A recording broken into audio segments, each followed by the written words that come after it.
Hello, I'm Alex from Ani Best Recaps, and I'd love to tell you a story. Have you ever heard the saying that a jack of all trades is a master of none?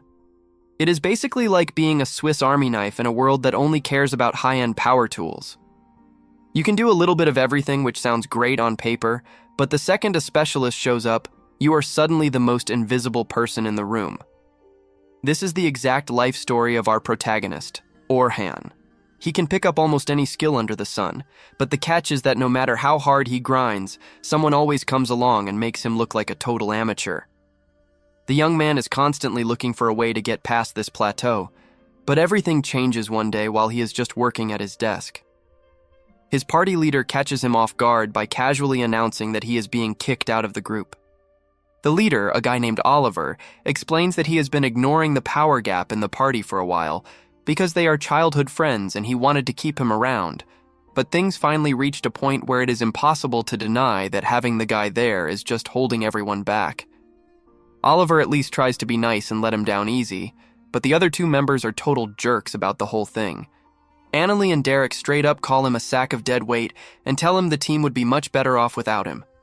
Even though the leader would never say that out loud, there is a painful truth in those accusations, so he asks his old friend to formally resign from the hero party. The hero is absolutely heartbroken when he remembers how he and Oliver started this group 8 years ago and climbed all the way to S rank together, even being the first ones to hit the 94th floor of the Great Southern Dungeon. He just cannot wrap his head around why his best friend is ditching him now. That is when the leader clarifies that he gets how vital a supporter who can use enchantments is, but he admits that after watching another S-rank party last month, he realized that Orhun's support magic is totally mid compared to that girl's skills. The protagonist cannot even argue because he knows it is the honest truth. His magic has always been average regardless of how much he trained, but he tries to explain that the only reason his spells are like that is because he was originally supposed to be a swordsman, only switching to support to balance the team. However, before he can even finish his sentence, Derek cuts him off to remind him that the only reason for that switch was that Oliver is a way better swordsman than him. Orhun might be able to swing a blade and cast some spells, but overall his skill level is just mediocre, and as much as the leader hates doing this, he reveals that he already found a replacement enchanter. If even his best friend is giving him the boot, then there is really no reason to stick around anymore. He stands up and starts heading for the door, while Annalie brags about how glad she is that there is nobody left to boss them around. She even tells him he should not feel too bad since his skills are still good enough for him to survive as an A-rank adventurer. But an inferior fighter like him just does not cut it in an S-rank party anymore. Hearing that really stings, so he decides to strike out on his own and tackle the Southern Dungeon solo to prove he is not inferior to anyone. His sword skills might not be world-class, but they are still strong enough to handle a pack of goblins without help, and since he also knows support magic, he constantly buffs himself with strength spells to make the fights a bit smoother. Getting the timing right for the casting is a bit of a pain, but he believes that with enough practice, he will be able to fire off spells effortlessly mid-fight so that no one ever calls him worthless again. After finishing his goblin hunt for the day, he heads over to the teleportation crystal to register his card, but that is when he spots another party rushing toward the crystal in a panic. The guy starts to walk away because he would rather not get mixed up with strangers, but as he is leaving, he hears the group screaming that they were just ambushed by orcs and left a teammate behind. The leader tries to convince himself that ditching her was the right call so they would not all die. The others ask if they should go back and save her, but the coward does not think it is a good idea because they are not strong enough. Well, our protagonist hears everything, and even though it is none of his business, he cannot stand the thought of someone being abandoned, so he confronts the leader and calls him out for leaving a teammate to die. One of the adventurers gets offended and tries to punch the hero, but the young man drops him on the floor with zero effort, calls him useless, and demands to know where the girl was left. Meanwhile, in another part of the dungeon, the girl in question is cornered by monsters closing in fast. She tries to put up a barrier to stay safe, but she has nowhere to run, and it is only a matter of time before the orcs smash through everything. Tears well up in her eyes when the protection finally breaks and her fate seems sealed, but at the very last second, a wind spell is blasted in front of the creatures, blowing them back and giving the hero time to step in front of the girl to protect her. The young woman is in total shock, but before she can say a word, the fighting starts up again, and her savior rushes in to intercept the attack. Sofia assumes he must be a swordsman, but to her surprise, she sees the guy casting support magic on himself right in the middle of the brawl. Next, he slices one of the orcs in half, and, to make things easier, enchants his blade with sharpness level 5 to deal with the rest. There are way more monsters here than he expected, which makes him think maybe he owes the previous group an apology later, but for someone with his experience, this is still a walk in the park. The remaining orcs charge all at once, but the warrior starts carving through them one after another, leaving Sofia stunned because she has never seen anything like it before. When everything is over, he asks if the girl is okay, but she is so overwhelmed that her only reaction is to collapse and start crying her eyes out. The hero makes sure she is safe and helps her out of the dungeon, starting to walk away right after, but the young woman calls out to him to thank him properly, introducing herself as Sofia Claudel. The protagonist recognizes the family name and spots the crest on her cloak, leaving no doubt about who she is. He introduces himself as well, and soon after, Sofia offers to treat him to dinner that night as a thank you. At first he tries to turn it down, but the girl is so persistent that he eventually gives in and accepts the invite. A little while later, she leads him to one of her favorite restaurants, and though it is not the fanciest place in the world, she promises the food is amazing. The young man notices the sign out front has the same crest as Sofia's cloak, making it clear she belongs to the Night Sky Silver Rabbits, one of the biggest guilds in the kingdom. The clan is incredibly powerful, so he starts to second-guess getting involved with her since things might end up getting pretty complicated. Suddenly, Sofia notices her sister sitting at one of the restaurant tables and decides to head over to ask what she is doing there.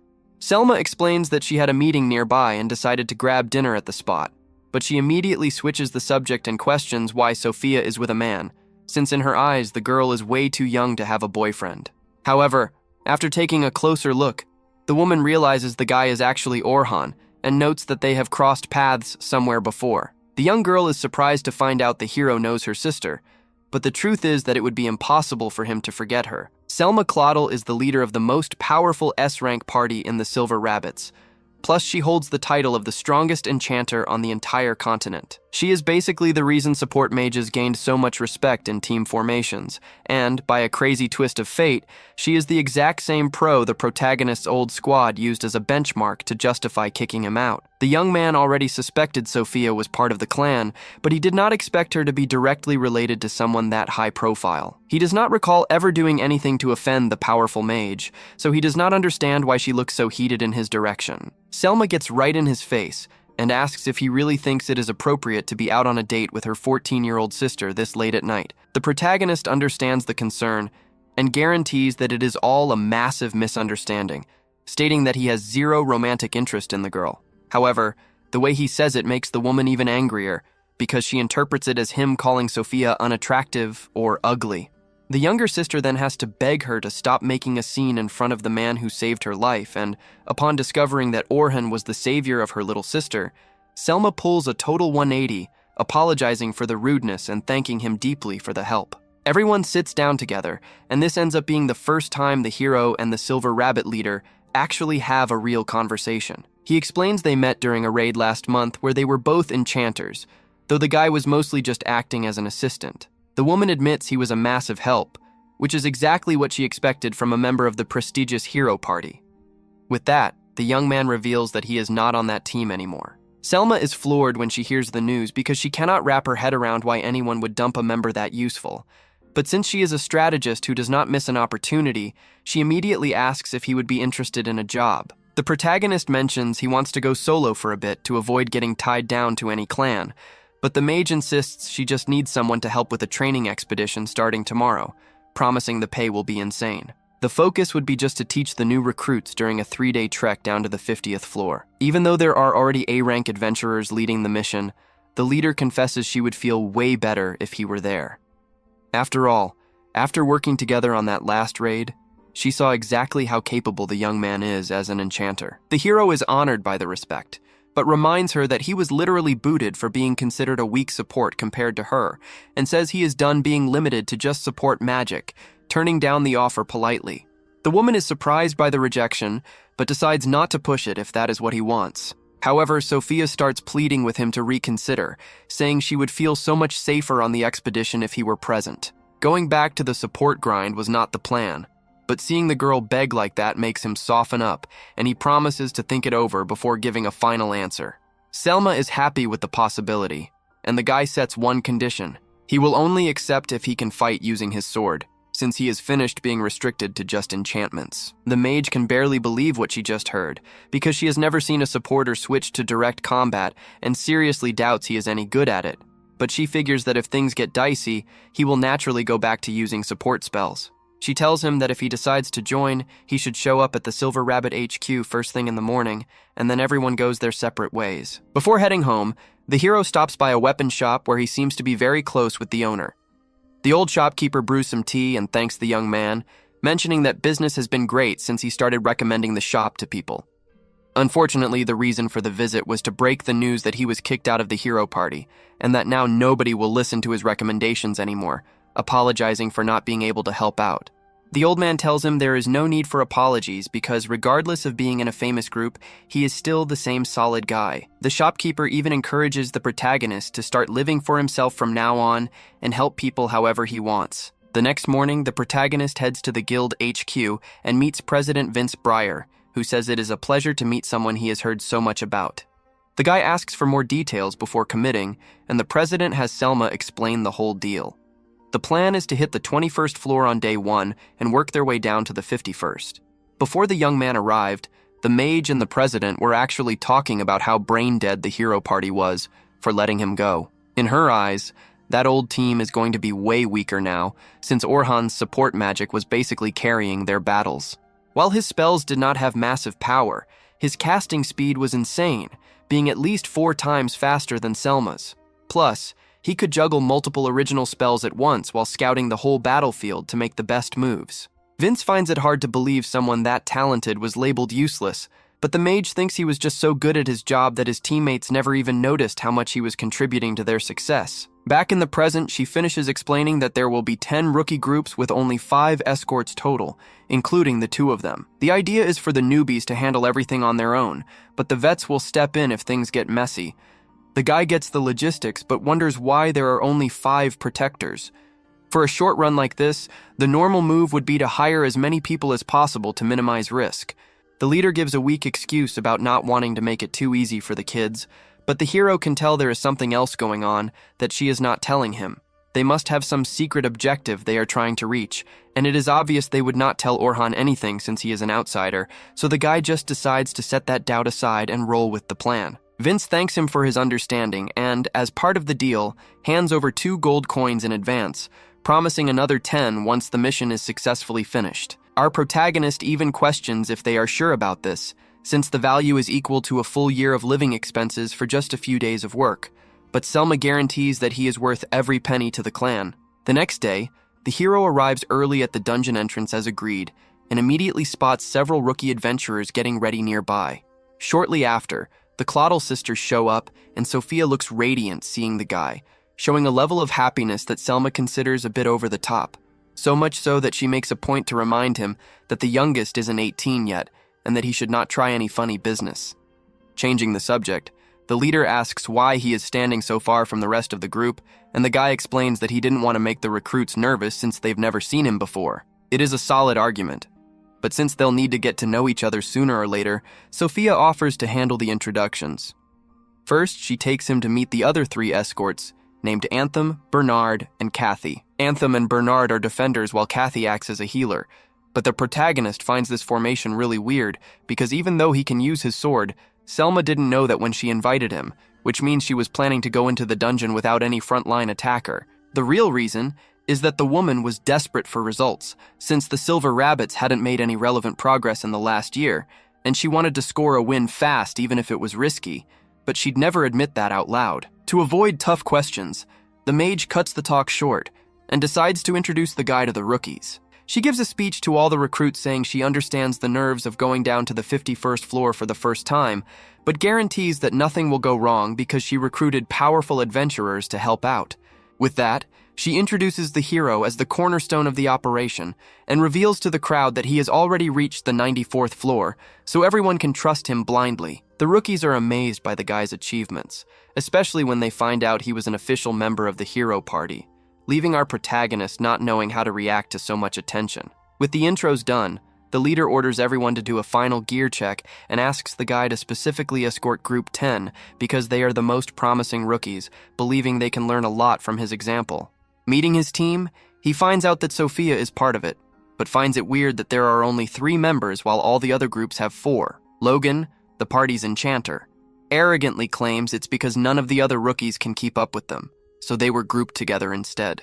The boy says he'll surpass Selma one day, and the hero actually admires the ambition, but notes that the young man's attitude is a problem. Next is Caroline, who introduces herself as the group's defender, leaving the guy confused because she isn't wearing armor or even carrying a shield. The girl explains she doesn't use that stuff and prefers just to dodge when monsters get close. In her defense, dodge-type defenders actually exist and the tactic can work, but the protagonist warns that this style requires Sekiro-level evasion skills, which is something extremely difficult for beginners. He questions if any instructor warned her about the difficulty, and Logan mentions she was warned many times but never listened, which makes the two of them start arguing right away. The guy now understands what the leader meant by this group being special, but at least Sofia is there and seems like the most normal and chill student he could ask for. A while later, everyone enters the dungeon, and despite the racket they were making outside, their behavior inside the cave is exemplary. They are happy to have the veteran around, but Caroline asks why someone from the hero party would join an expedition for a rival clan. The guy clarifies he's no longer part of that team, and the girl is in shock, trying to find out why, but since he doesn't want to admit he was kicked out, he just tells her to mind her own business. Even so, the girl doesn't stop talking and mentions how Sofia wouldn't stop bragging about meeting him the other day, leaving the young woman embarrassed, though she really thinks the protagonist is amazing and is happy he came along. While they walk through the cave, a pack of wolves suddenly appears behind them, and normally they'd have to stop to fight. But the hero isn't worried because he scattered several traps along the path as they moved forward. This way, any monster trying to catch them by surprise will be taken out instantly without them needing to waste time looking back. With that, I'm starting to see why they labeled the guy as useless, since he doesn't tell anyone he's basically guarding everyone's rear all by himself. As they progress, the protagonist watches how the rookies fight and admits he's impressed. He thought Logan was just a narcissist, but the boy has decent support skills and could easily join an A-rank party if he keeps up the pace. However, for someone who's supposed to be the leader, he is terrible at giving orders, though that might improve with time. As for Caroline, she has the speed needed for her role, but she is way too aggressive and charges at every monster she sees, which feels a bit reckless for the hero's taste. Sofia isn't as impressive as the other two, but she's a skilled caster and doesn't have obvious flaws in her style, which points to a promising future. Fortunately, the rest of the trip goes smoothly, and by the end of day 1, they reach the 21st floor successfully. Selma meets with the guy later and asks what he thought of Group 10, and he confirms they have potential, but points out they don't work well as a team, especially Caroline. The next morning, the protagonist wakes up to terrible news, since the hero party made his expulsion public, and now the whole city knows what happened.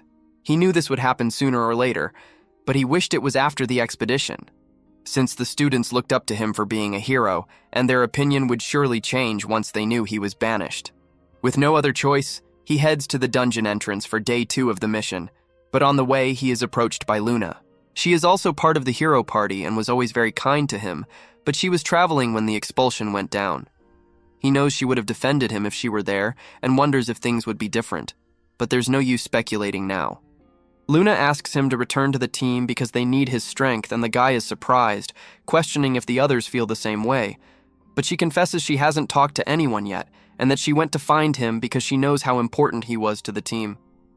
The girl is serious about taking him back, but the hero has already made his decision. He doesn't want to go back, and even if he did, with the news already spread in the papers, it wouldn't make sense to return now. Luna hasn't read today's news yet and doesn't know what they say about him, so she reminds him of the promise they made to conquer the Great Labyrinth together. Bringing that up triggers painful memories for the guy, who lets go of her hand and says that she and Oliver made that promise a long time ago, but since it was Oliver himself who kicked him out, that dream will never happen. Our hero always held on to the hope that the 3 of them would stay friends forever, but the cold, hard truth is that there is no going back to the way things used to be. As he walks toward the dungeon entrance, the young man shows concern about what the kids will think of him after reading today's article, since the newspaper flatly states that he was booted from the hero party for being too weak. Upon arriving at the meeting point, he notices the atmosphere is heavy and all the students are whispering among themselves about the bombshell news. They wonder why the guy didn't tell the truth about his situation, but before they can interrogate him, Selma shows up at the spot. She apologizes to the protagonist for hyping him up so much as an official member of the hero party yesterday, without knowing he had been cut. The young man, with his usual calm, says there is no need for forgiveness because he was the one being vague about what happened. Either way, regardless of being expelled or not, the fact remains that the hero actually reached the 94th floor and had a flawless performance yesterday, so there are no real reasons to doubt his abilities just because of a newspaper story. Caroline and Sofia still have total faith in the veteran's skills, but Logan does not seem so convinced anymore. The boy asks if what the article says is true, and the guy confirms the information is basically accurate. He admits he was indeed removed from the team for being considered weak, but makes a point to remind him that weakness is a relative term and guarantees he is still more than capable of getting everyone safely to the 51st floor. Although the rest of the crew sees no problem with it, Logan is now convinced the instructor is a total failure. With that in mind, they enter the dungeon aiming to reach the 35th floor by the end of the day. In the supervisor position, the protagonist is not allowed to actively help until they reach the 31st level. So until then, he just observes and stays ready in case someone makes a massive mistake. With the talent they possess, the rookies handle the initial floors without much trouble.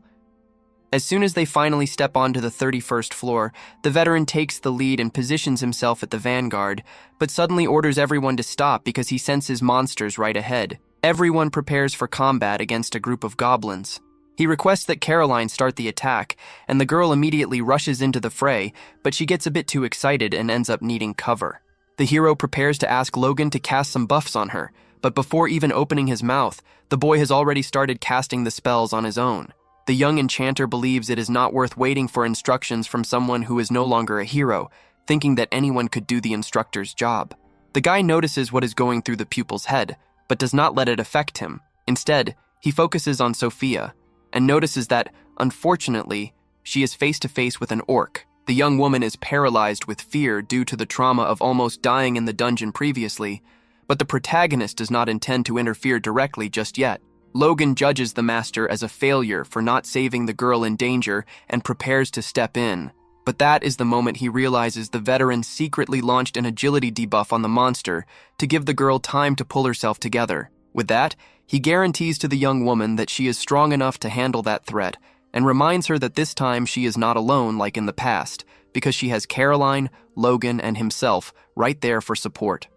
With this confidence boost, Sofia manages to conjure an advanced fire javelin to pulverize the enemy. The hero is surprised since he had no idea she mastered magic of that level, and Caroline is also amazed by her friend's power. The master congratulates the girl on the excellent work, but Logan remains in a state of absolute disbelief. The way the veteran handled the situation was exceptional, especially the fact that he managed to launch a debuff instantly and secretly. To the boy, it makes no sense for the hero party to expel someone with this kind of technical skill, which leaves him not knowing what to believe. The group eventually reaches the 35th floor, but there they are confronted by a giant tarantula. Logan panics, knowing none of them have the strength to defeat that creature alone. He is about to suggest a retreat, but the protagonist takes control and orders him to launch agility, magic, and durability buffs on the others so they can attack. The young man thinks it is crazy to charge at the monster, but Caroline has already launched herself onto the front lines for the fight. He tries to run after her, but the master orders him to wait, because as a supporter he would be at a disadvantage if he stayed in front. The guy then shouts instructions for Caroline to jump over the spider and attack its back, and the maneuver works perfectly, allowing her to land precise hits. The spider is now focused only on her, so the hero asks the defender to keep the monster's attention, but be careful not to touch the venom. The girl's agility is the only thing keeping her alive, so the master instructs Logan to keep the spell active, while ordering Sofia to prepare her attack magic. As soon as she finishes the casting, the young woman launches several air blades at the creature, severing 4 of the spider's legs and making it collapse to the floor. However, the battle has not ended yet. The veteran asks Logan to launch another strength and agility buff on Caroline. At first, the boy does not understand why, but a moment later, the spider spits a web and starts pulling Caroline toward its mouth. That was why the master asked for the strength buff in advance, to allow her to break free on her own. But it turns out she is still a bit weak, even with the magical boost. Seeing this, the hero secretly launches a sharpness enchantment on the girl's dagger, and that extra cutting power is what she needed to finally escape the trap. After that, the master orders Sofia to finish the job with a rock projectile, and thus the giant spider is finally defeated. The guy congratulates the whole group on the mission's success, and then everyone returns to the surface. Tomorrow will be the final day of the expedition, where they will make the big push to reach the 51st floor, so Selma instructs everyone to get plenty of rest during the night.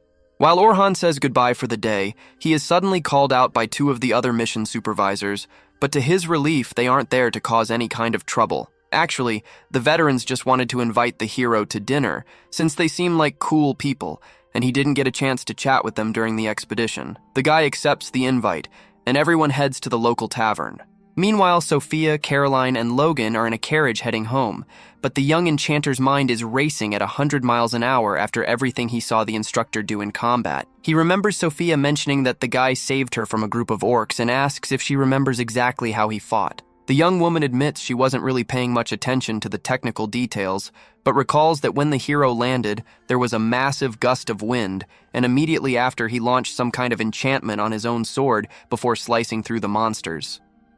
Logan assumes the spells described must have been a sharpness enchantment and comments that this type of magic is extremely difficult to perform because it works directly on the weapon instead of being applied to the human body.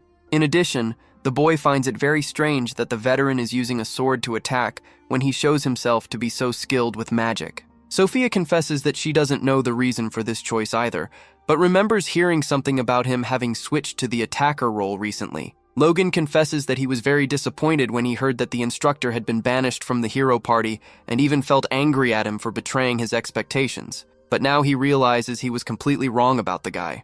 Not only did the hero function as a perfect support, but he also used an agility debuff on an orc, which is much harder than it looks. The young man explains that penalties are totally different from regular buffs, and that even the powerful Selma rarely uses them because they are complex to conjure, but the master made everything look simple. He was also able to perfectly analyze the battlefield and give precise orders at the right time, even managing to predict the tarantula's final attack in advance. In the pupil's view, the guy is much better than any enchanter he has ever seen in his life, and therefore it makes no sense for him to want to be an attacker. Caroline questions if the veteran is at least strong using the sword, and Sofia confirms with total certainty, after all he wouldn't have defeated the monsters that attacked her back then if he wasn't. Logan realizes that the instructor must be a genius for being so talented in both magic and swordsmanship, and feels like he has no hope of surpassing him. But that doesn't mean he is going to give up. He swears to himself that he will do his best to learn everything he can from the hero and grow strong enough to match his strength someday. Meanwhile, the protagonist and the other supervisors are enjoying dinner at the tavern and commenting on how wonderful the food there is. The new friends ask him what he used to do for fun in the hero party. But the guy reveals that he never had time for fun, since he was in charge of all the errands, domestic chores, and the heavy lifting for the team. This revelation is quite depressing, and makes that article about him being useless look even worse, because it implies that he was the literal backbone of the group, while the others just took the fame. The veterans say he should just ignore those ungrateful jerks, and hearing this support means a lot to the young man, who thanks them for the kindness. That said, they still have a few questions, as they know the hero was an elite enchanter according to Selma herself, and want to understand why he decided to move to the front line. The protagonist explains that he made the switch as soon as he left the group because that was what he always wanted to do. He tells them he started as a swordsman, and that his dream was always to become the best in the world, which is why he was incredibly happy when he got that position at the start of his career. This ambition came from watching his grandfather fighting with the sword all the time, which made him want to perform incredible feats like his. That being the case, the friends question why he accepted becoming a support in the first place, but the guy reveals it wasn't exactly a choice. In the early days of the hero party, when they started exploring the deeper floors, the monsters became much stronger, and the team couldn't move forward with the formation they had. It was around that time that Selma's fame started to grow, and the group decided they needed an enchanter. Since our protagonist is someone who can learn almost anything, the responsibility ended up falling into his lap. The story sounds pretty rough, but at least his sacrifice allowed them to reach the 94th floor. However, the hero states that this actually wasn't a good thing. Although the change brought speed, the right move would have been to go slow and build the group's strength gradually, because they weren't prepared for what they found on that deep floor. He states with conviction that there isn't the slightest chance of the hero party getting past that point the way they are now, and that trying it would be a stupidity beyond measure. The companions noticed the atmosphere got tense and changed the subject, asking what kind of swordsman he wants to be. The guy reveals that he aspires to be a jack-of-all-trades swordsman, someone capable of going through even the most dangerous floors completely alone. The others are amazed, as they have never heard of a dream like that, but believe that since it's him, it's something totally possible to achieve. The next day, the hero party decides to dive headfirst into the dungeon, and remember how Orhun warned it would be an absolute brain-dead move to try and clear the 94th floor right now?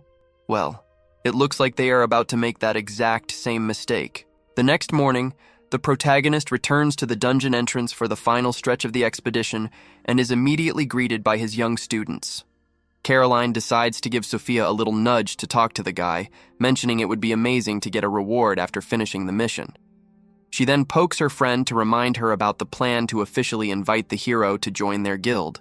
But just as the girl is about to open her mouth, Selma calls the man over, and he is forced to step away for a bit. While walking toward the leader, the master hears several students commenting that the hero party intends to reach the deepest part of the cave today. They are apparently starting at floor 92, and hearing this, the hero pauses because he cannot believe they would be so reckless, especially after replacing a vital member just a few days ago with zero time to train. He starts to stress out thinking about the disaster that is coming, but then reality hits and he realizes this is no longer his problem. Meanwhile, the hero party has just arrived at the 92nd floor of the southern dungeon with their new recruit, Philly Carpenter. For some bizarre reason, they did not even bother to check the team's synergy before this, but just to say they were not totally insane, Philly's resume was actually pretty stacked. 2 days ago, the girl was introduced to everyone and claimed to have already reached the 100th floor of the western dungeon, so the group assumed it would be a cakewalk for her to do the same here. Annalie and Derek are convinced the new girl's buffs will be 1,000 times better than anything the protagonist could do,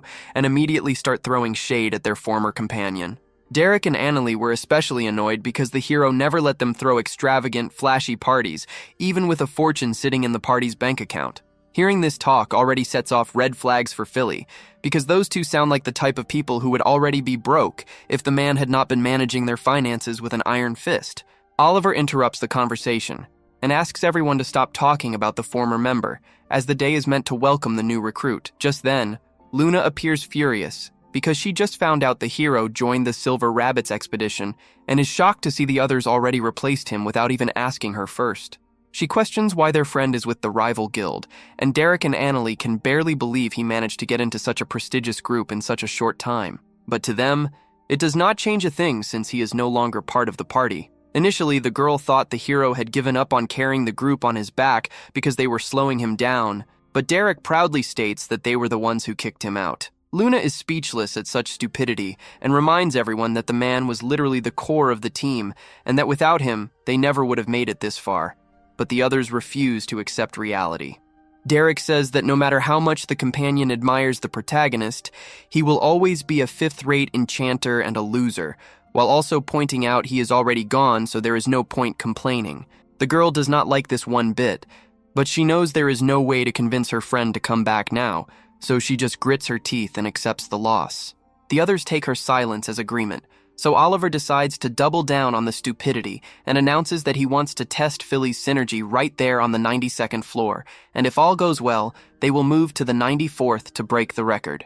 Luna objects immediately because she enjoys staying alive. She suggests to the leader that if he really wants to test the newcomer's skills, it would be much safer to do it on a lower floor like the 30th, but everyone looks at her as if she is speaking a foreign language. With the IQ level of this crew, I am surprised they lasted this long, and for some reason, they do not seem to grasp the danger of training a new member on a floor they barely managed to beat last time.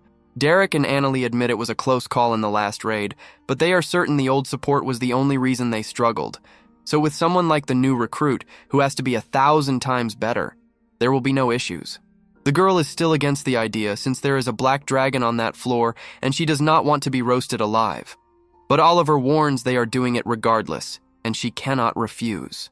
Honestly, she probably should have bailed right then, but since she did not want to give up on the group yet, she ended up going along and the result was just as disastrous as she imagined. The party is currently facing a giant mammoth that normally would not be a challenge, but when they try to attack, the leader's sword does absolutely no damage. Derek can barely block the creature's charges, and Annalie's fire magic looks more like a bunch of firecrackers. No one understands what is happening, as they thought they would get stronger with the newcomer's buffs, but it is exactly the opposite. Philly can barely keep the enchantments active and, because she is totally overwhelmed, she cannot analyze the battlefield to give instructions, leaving the decisions to the others. And if you have been paying attention to their track record, you know the score for good calls is 0. The leader's brain finally starts working, and he realizes he and the group are much weaker than they thought, but he still does not understand why. The whole time Luna just watched from a distance and prepares to explain where they messed up now that reality has knocked on the door. But suddenly everyone hears a terrifying roar, and it is exactly the black dragon the girl feared so much. The beast lands, crushing the mammoth in an instant and knocking everyone down, causing the mage to scream for everyone to run, but Derek and Annalie are still lacking in intelligence. Even seeing the monster obliterate the mammoth they could not even hurt, they still think they have a chance to win, and Oliver joins in on this delusional optimism. They already defeated the dragon once, so the leader assumes they can do it again. But that only happened because the protagonist was there with them, and it seems they still have not understood this vital detail. Derek runs to try and block a fireball from the beast, but he had no idea what was waiting for him, and as soon as the fire hits, he is thrown to the ground, looking like a piece of burnt toast. Luna rushes to heal him, and Philly is frozen with fear, regretting every choice that led her to that group. Annalie tries to launch a fire javelin at the dragon and even hits it, but the damage was practically negative because the creature did not even feel it, and the girl is left speechless. Thanks to the useless attack, the beast focuses on her and launches a fireball, making the girl try to hide behind a rock, but she is still tossed several feet away. Oliver enters a panic watching everything go wrong, and Luna screams for him to wake up because they need to escape before it is too late. He finally comes to his senses and agrees that his companion is right, but now they have a huge problem because the dragon is charging a fire breath and the other 2 members are still unconscious. The girl asks the leader to buy time while she heals the wounded, and he orders Philly to launch every possible buff on him. The newcomer obeys, and the warrior starts charging his ultimate move. However, when Oliver's attack collides with the dragon's fire, it is completely negated, and the young man is sent flying away as well. The leader falls into despair, because if even his strongest hit did not hurt the beast, what else can they do? Luna is disappointed to see the commander's pathetic state, and says the only option is to use the fickle gate they keep for emergencies. This magic item creates a forced connection between dungeon levels, allowing instant travel, but it is risky because you are teleported to the boss room of a totally random floor. Philly thinks it is too dangerous since they would have to fight another boss as soon as they crossed, but it is not like they have a chance against the dragon if they stay, so they decide to use the gate and pray they land on an easy floor. Oliver activates the item and, after picking up the unconscious companions, they prepare to jump. But at the last second, the dragon blocks the way with a wall of fire and, as it charges toward them, it ends up crossing the gate instead of the group. With the beast gone, Derek sighs in relief, but Luna screams that this was the worst thing that could have happened. The leader soon realizes this means the dragon was teleported to a random boss area of the dungeon, and that it is entirely possible a bunch of rookies will find the beast because of them. The girl warns they need to get back to the guild and alert everyone so they can force the teleport of all adventurers out as soon as possible. All guild cards have this function for emergencies, and this is the only way to ensure no one gets hurt. Oliver is worried because they will certainly receive heavy penalties from the guild for this mess, but saving people is more important, so he prepares to return immediately. However, Luna reminds him the other 2 are still too weak to walk, and that he will have to wait for the healing to finish. While tending to them, she warns they will have to fight the dragon again after the forced teleport request, and that when that happens, she needs him to swap Philly for Orhun. The leader did not expect to hear this, and, in truth, Luna hates the idea of making her friend fix their mess after everything he went through, but there is no choice.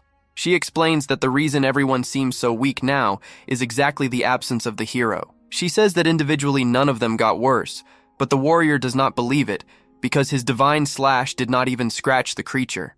However, the mage explains that this was the fault of his own recklessness. The strength of a buff depends on who launches it, but the duration depends on the magic resistance of the recipient, and Oliver has a very high resistance, which makes Philly's spells last only a minute before needing to be renewed. This was never a problem for the protagonist because he could monitor the spell timings perfectly. The young man argues the newcomer should be able to do the same because she has more talent, and his companion agrees that the hero's natural talent as an enchanter was below average, but it was exactly why he created several original spells to compensate for his weaknesses. The others are in total shock because it is the first time they have heard of this, and a mage creating original spells is extremely rare. The hero's base enchantments are actually weak, but he created a magic that increased the potency of his buffs 50 times. Philly finds it hard to believe since even Selma could only increase it 10 times, but it is the pure truth.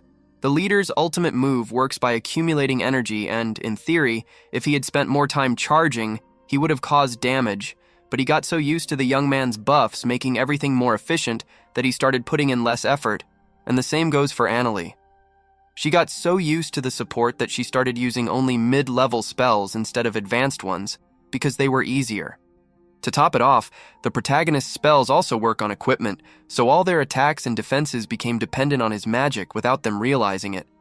Everyone's brains finally wake up as they realize how vital the hero was to the group.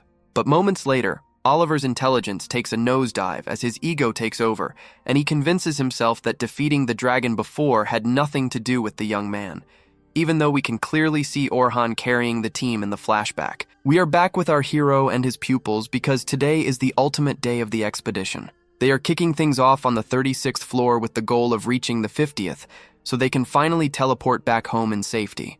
It seems like a pretty straightforward plan without any hitches, but for some bizarre reason, our protagonist has a gut-wrenching feeling about all this. It is true they will be facing monsters that the recruits cannot handle on their own, but with every supervisor, including him, actively participating, the challenge should be perfectly doable. Even so, the warrior feels a strange vibration coming from the dungeon and cannot quite pinpoint exactly what is wrong. He tries to find a reason for this fear, but ends up getting distracted by the kids calling for him, and even against his instincts, decides to brush aside his worries for now. Caroline keeps pestering the veteran for tips to improve her combat skills because she wants to wipe out as many monsters as possible, but the master warns her that there is a limit to what she can do while she is still a total newbie. He reminds the girl that a defender's job is to protect the party, so she should not be so focused on charging ahead like a maniac all the time, though the young lady complains that playing it safe is no fun at all. Logan decides to jump in and tells his friend to be grateful for the advice from the veteran, mentioning that even Albert used to say the exact same thing. Hearing that name immediately catches the hero's attention, since Albert Sensible was the famous ace adventurer of the Silver Rabbit Guild. The man passed away last year while facing the Black Dragon on the 92nd floor, and Caroline seems to know quite a bit about the case, revealing that he died protecting a teammate, even though that was technically the defender's responsibility. The girl does not want to let anything like that happen to her team, which is why she is always rushing out ahead of everyone else. The hero can see it in her eyes that there is some deep-seated trauma there, but since he is not getting paid to be a therapist, he just pretends he did not notice and tries to move the conversation along. Right then, Sofia asks if there are any tips for her to improve as well, and Logan takes the opportunity to ask for some professional advice of his own. The scene shifts, and a little while later, everyone has made their way deeper into the dungeon. During a break, Selma mentions to the young man that she thinks it is amazing how the kids have warmed up to him so quickly.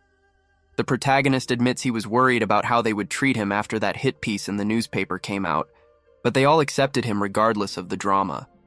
The leader recalls hearing everyone talk about Albert earlier and mentions how devastating his loss was for the guild. After that incident, the warrior and the hero's party went on to defeat the Black Dragon, but the fight was unbelievably difficult, which proves that Albert did not die because he was weak, but rather due to a sequence of unlucky events.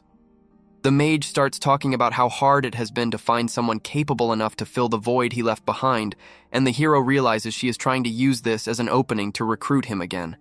But he remains uninterested. The young man argues that a single party does not need two enchanters, and while the woman understands, she points out that since he switched to swordsmanship, he would still be a massive asset to the squad. Soon after, the mission officially restarts, and everyone gets their final instructions before heading out.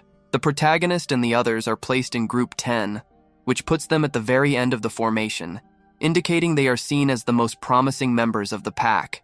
Sofia is nervous since they are practically on their own back there, but the master explains that this is a necessary experience because dungeon layouts can be insanely complicated, and they need to learn how to navigate solo in case they get split from the rest of the group. Logan agrees with the logic, but Caroline absolutely hates the idea of getting lost in that place. The hero reinforces that this is why it is vital to spend time gathering info and maps in advance, so you do not get caught off guard. Taking advantage of the moment, the girl asks the veteran to share some info about the deepest floors since he has gone further than all of them combined. The guy sees no harm in it and explains that the lower floors officially start at level 76, usually with ice and snow themes, while the real depths do not begin until floor 91. But he barely gets to give any details because the students keep interrupting him with questions. Meanwhile, back on the surface, Luna hits the Adventurers Guild with the rest of the hero's party and demands to see the guildmaster immediately. One of the receptionists informs her that he is currently in a meeting and she will have to wait, but the mage frantically screams that there is no time and they need to force teleport everyone out of the dungeon right now. Back in the cave, the group continues moving forward, but everyone is starting to feel like something is seriously wrong. The first sign is that they have not run into a single monster in a long time, and in a room that size, there should be dozens of them. Logan asks the veteran if this is normal for the 40th floor, but the hero confesses he has never seen anything like it. It seems like the creatures are scared to death of something, though he has no clue what it is. Caroline starts to get frustrated wanting a fight and spots a lone goblin nearby, charging at it on the spot. The master tries to warn her to stop because that specific monster is strong enough to one-tap her, but the girl ignores the warning. Our guy is forced to intervene to buy enough time for her to finish the creature off. The young lady celebrates the victory, but the others give her a hard time, saying she was extremely reckless.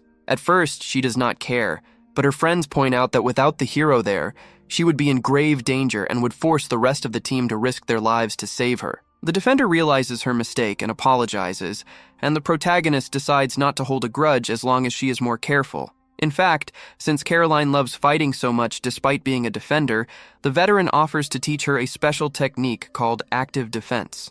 The girl gets hyped, and the master explains that it is a method of drawing enemy attacks to keep them busy while the rest of the party preps a counter. Every living thing has to physically telegraph an attack, and if you can interrupt that prep work, you can effectively stun the enemy for a time. To do this, she needs to study attack patterns and strike at the exact moment before the monster unleashes its move. The recruit thinks the idea is brilliant for taking down enemies, but the hero reminds her that the goal is not individual glory, but rather to stall the monster until her teammates are ready. The scene shifts, and on the surface, the guildmaster finally meets with the hero's party without understanding the urgency. Luna explains they need to trigger the forced teleport right now, but the man hesitates because a spell of that scale costs a massive amount of mana and can only be used in the most dire emergencies. The girl retorts that the situation could not be worse since the black dragon traveled through her portal and is loose on a random floor. If nothing is done, someone is going to run into the beast sooner or later, and they need to move fast. Even so, the rules require the guildmaster to hold a formal discussion before activating the protocol, something Luna points out there is zero time for. In a new scene, we head to the 44th floor, where Logan asks to learn status reduction spells. But the hero does not think it is a good idea, since it is very difficult to master. The effectiveness of this magic depends on the target's magic resistance, so the boy would need to understand every nuance and know the resistance of every monster in the dungeon. Plus, this magic does not work well in the deeper floors, making it impractical for a beginner. However, the protagonist teaches him a useful trick. He points to two wolves charging their way and instead of attacking, simply waits a few seconds until the beasts trigger one of the traps he set in advance. The students are amazed by the technique, and the master explains it is a simple trick to avoid ambushes, reinforcing that it is the enchanter's duty to maintain the advantage for the group. The hero then turns to Sofia and says that if she wants to get stronger, she needs to learn parallel casting. Since she already uses special grade spells that take a while to activate, he suggests she start preparing a second spell halfway through the first to cut down the wait time. It takes effort, but anyone can learn it given enough time, so he suggests she try after the mission. The guy mentions Selma can teach her, but the girl confesses she would rather have the protagonist as her teacher. He is caught off guard and tries to decline, but he just cannot say no to that face and agrees to train her later. On the surface, the preparations for the teleport are finally ready, and the guildmaster warns he will start the process once the charge is full. He orders the hero's party to head back into the dungeon to defeat the dragon, but everyone tenses up because they know they have zero chance. Annalie tries to make an excuse about needing time to recover, but Luna cuts her off and guarantees they will hunt the beast down immediately. However, she makes a specific request. And what would that request be? Well, we are likely to find out soon because the scene changes again, and inside the dungeon, the group finally reaches the boss room. Since the enemy is too advanced for the recruits, the supervisors take over the fight. The hero heads to the front lines, and as soon as the combat begins, he rushes forward to distract the troll while the others prepare their attack. The veteran controls the battlefield movement with a level of mastery and intelligence that is incredibly satisfying to watch, and, thanks to him, the monster is defeated in just a few minutes. Everything seems to be going perfectly, but on the hero's party side, the situation is grim. They are heading back to the dungeon with Luna leading the way, and the others do not understand why she asked to teleport those between floors 40 and 50 first. The girl explains it is because the hero is likely on one of those levels, and they are going to desperately need his help if they want to survive the dragon. We return to Orhun, and he is, along with his students, in the boss room of the 50th floor, where they just defeated a giant crab monster, meaning the mission is officially over, or at least in theory. Just when the young man thought he could finally relax, the space above everyone begins to crack and the black dragon suddenly appears, leaving every single person in the room in a state of absolute terror, while I am practically breathless and totally hyped for this fight. Selma and the other supervisors are straight up speechless because they know exactly how lethal that dragon is. And even our hero has no clue how to handle this, since there is zero chance they can win with their current setup. Their only real play is to try and push past the beast or reach the teleportation crystal, but that is way easier said than done, especially when everyone else is too terrified to even flinch. Monsters usually hunt for the largest crowds, meaning the students would be the first victims. And while Orhun knows he could easily survive if he bailed right now, there is no way he would ever abandon those kids. He decides to roll the dice and fight the black dragon to the death. He yells at the other supervisors, ordering them to do everything in their power to keep the recruits alive, which finally snaps them out of their daze so they can get into a defensive formation while he charges the dragon head-on. Just as the warrior predicted, the dragon aims a massive fireball straight at the group, and even though they have a barrier up, they all know it cannot tank a blast of dragon breath like that. However, at the moment of impact, the young man manages to cast a split-second buff to strengthen the shield just enough for everyone to survive. It happened so fast that hardly anyone besides Selma realized support magic had even been used, but the warrior has much bigger problems to deal with now. He is currently looking for an opening to attack, so he hurls a dagger at the dragon's eye, and while the beast manages to blink just in time to protect itself, that was exactly what the hero expected to happen. With its eyes closed, he jumps into the air and aims for its neck with a strike so powerful that it causes a small explosion. The others are amazed he could unleash that much power with one hit, but even an attack like that was not enough to put the dragon down. In fact, the monster looks completely unharmed, which has everyone panicking, but the master assures them he has a plan. He puts on a necklace and charges back into the fray, and as the dragon shoots another fireball at him, the protagonist redirects it with a reflective wall spell. Logan is stunned by what he just saw because he has never heard of a spell that sends attacks back at the enemy, and that is because this is one of the hero's original spells. The warrior hoped the dragon's own fire would wound it, but it is still perfectly fine, so he decides it is time for some drastic measures. He casts a status boost spell on himself to double the stats of all core attributes, but Selma is still worried because even if he is strong, a simple double boost will not be enough to compete with a dragon. However, the young man never intended to stop there, and proceeds to cast Status Boost 4 more times, raising his power to 32 times his original base. Selma is left in total disbelief because normally, trying to cast the same spell multiple times just resets the duration without stacking the effects.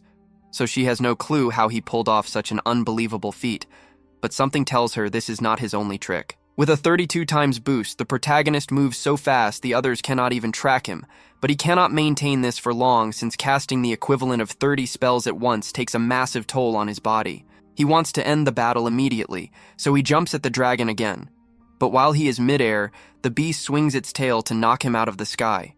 However, the warrior creates a floating platform under his feet to avoid the tail swipe. That platform was not a spell.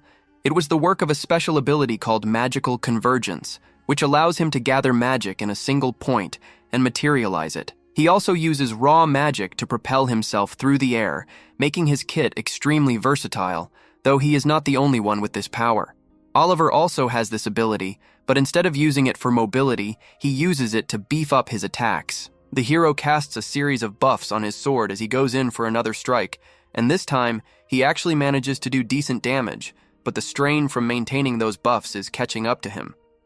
Selma can see he is struggling, but the other supervisors are not strong enough to keep up, and she knows she would not be much help either. This is the first time she has felt genuine terror in a long time, and her body will not stop shaking, but she still does her best to keep the students safe so the protagonist can focus.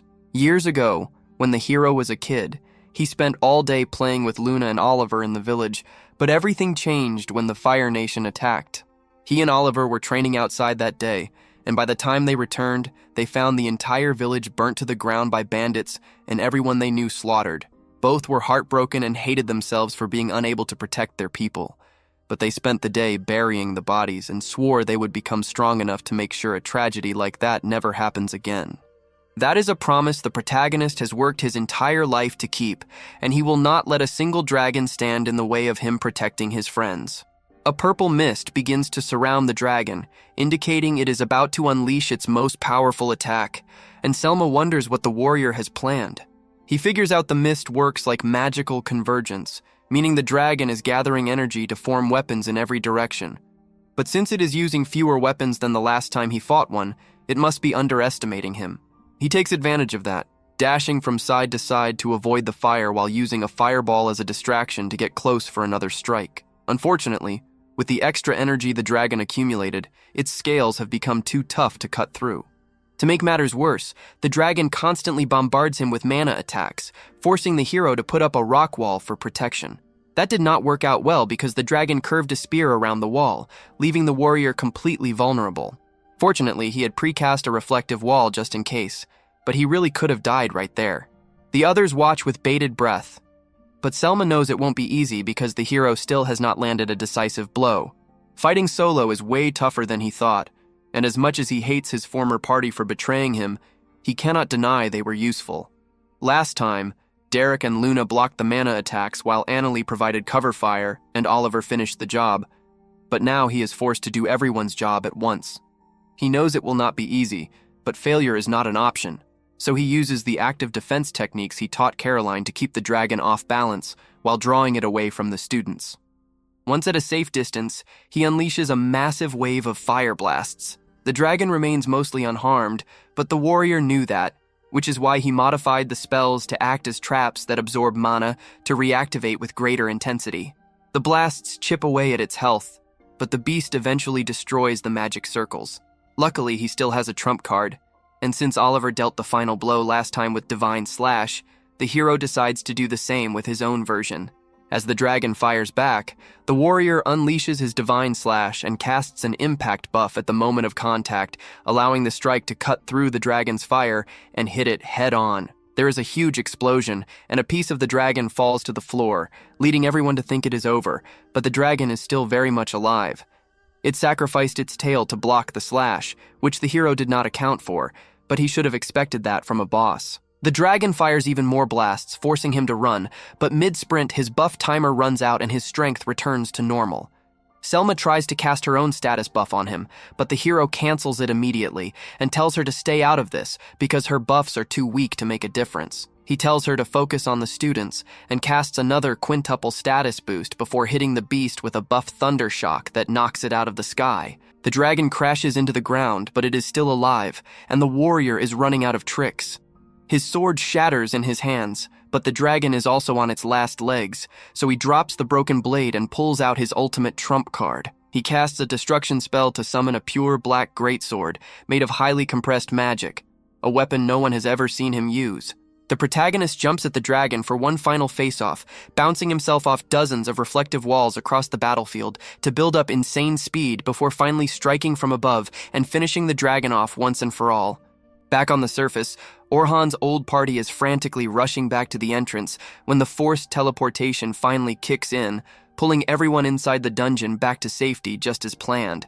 But their shock is absolute when they reach the entrance and stumble upon the massive carcass of the black dragon. The initial scare is huge, but Luna quickly realizes the beast is stone dead and must have been brought back along with some adventurers during the teleport. Right there, next to the monster's remains, she spots Orhun. He is leaning on his sword, using every last bit of strength he has left to stay upright. Even from a distance, you can tell his body is in absolute shambles, so the mage rushes over to try and heal him, but the young man stops her. He asks her to just handle the rest of the cleanup for him, because all he wants right now is to go home and take a week-long nap. In that moment, the realization finally hits Luna.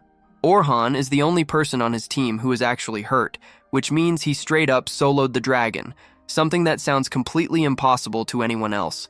And speaking of impossible, Derek flat out refuses to accept reality. It doesn't matter how much the evidence is staring him in the face. The guy's ego is still through the roof. Our protagonist already knows that talking to a blockhead like him is a total waste of breath, so he just ignores the provocations and keeps walking home, which makes Derek even more furious.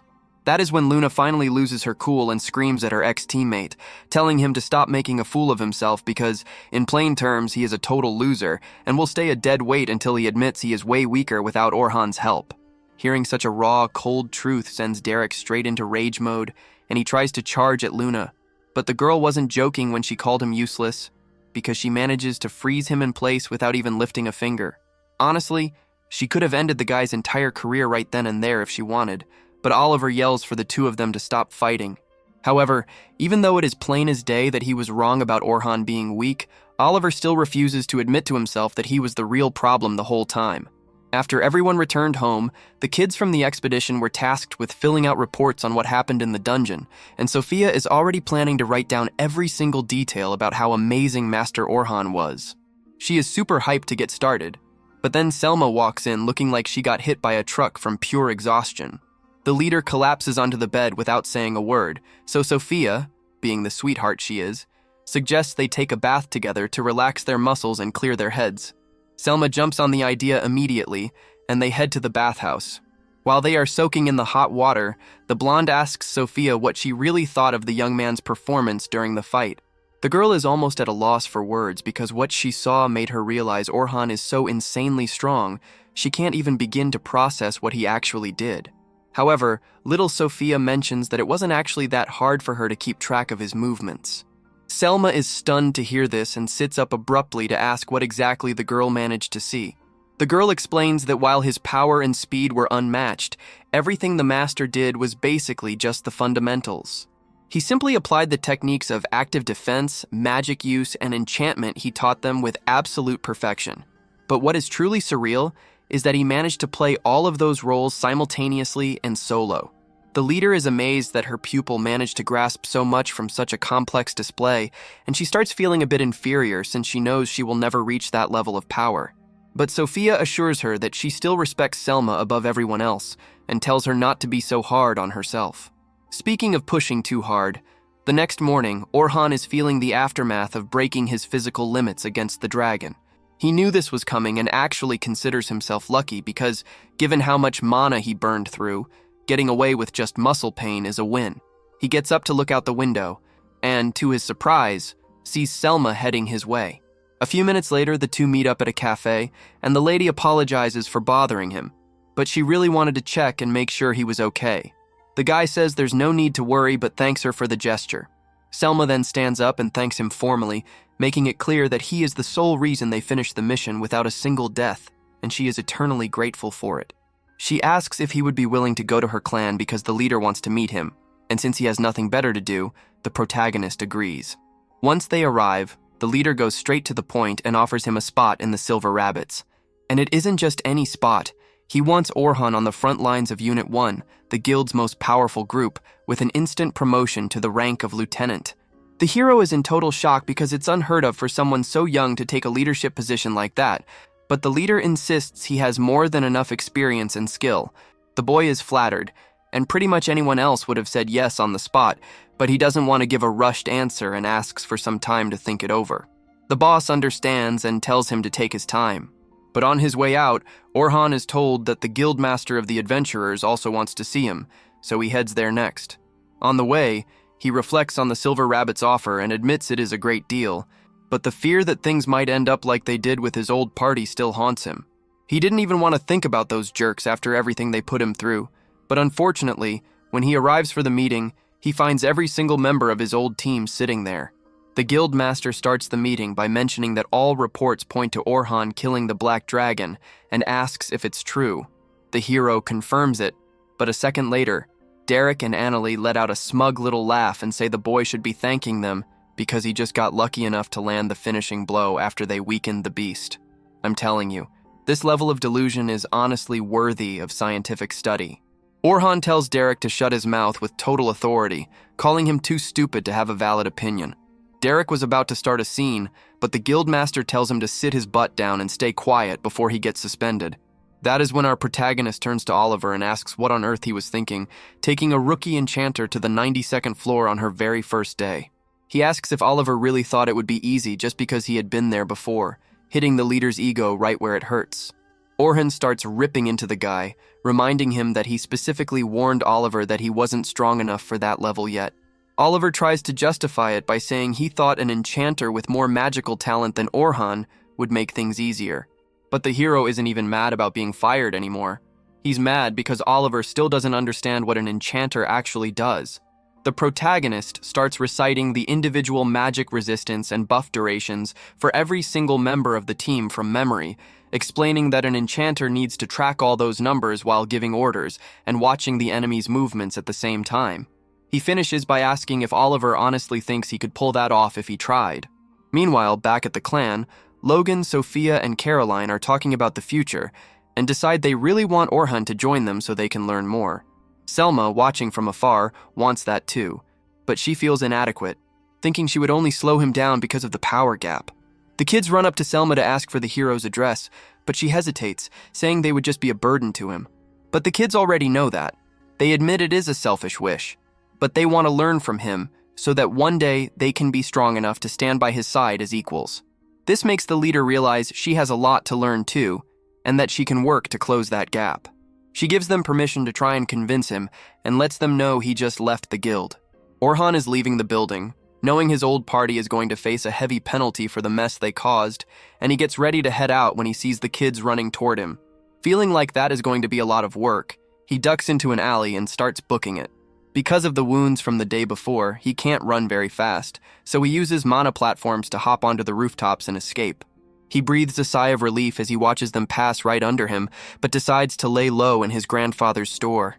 The old man is confused to see his grandson hiding from children, and, after hearing that the boy wants to reject the Silver Rabbit's offer just so he doesn't hurt the kid's feelings, the grandpa gives him some solid advice. He tells Orhun he doesn't need to live his life alone just because of what happened in the past. That gives him something to think about. Later that night, on top of a hill, the hero runs into Sofia by chance. She takes the opportunity to thank him for saving their lives and asks him again to join the clan. Before answering, he asks what she thinks of the Silver Rabbits. The girl says that for her, it's the place where she belongs and where she has the best memories of her life. Those words hit our protagonist deep in his heart, and he finally makes his choice. The next morning, he meets with the leader and accepts the lieutenant position. Selma brings out the official uniform to make it real, and as soon as the others find out, they rush over to welcome the new member. Orhun smiles and says he is looking forward to working with all of them. And that's where the episode ends, and I gotta tell you, it is beyond satisfying to see Orhun finally finding a place where he's actually valued, while his old party is literally falling apart under the weight of their own arrogance. Watching Derek and Annalie try to take credit for the dragon kill was peak cringe, but the way Orhun absolutely schooled them on the complexity of being a support was easily the best part of the video. Did you guys enjoy this and want to see what happens next? Then let me know in the comments if you want the next part. Smash that like button and bring the hype to support this video, and make sure to subscribe and hit the bell so you don't miss out on any updates.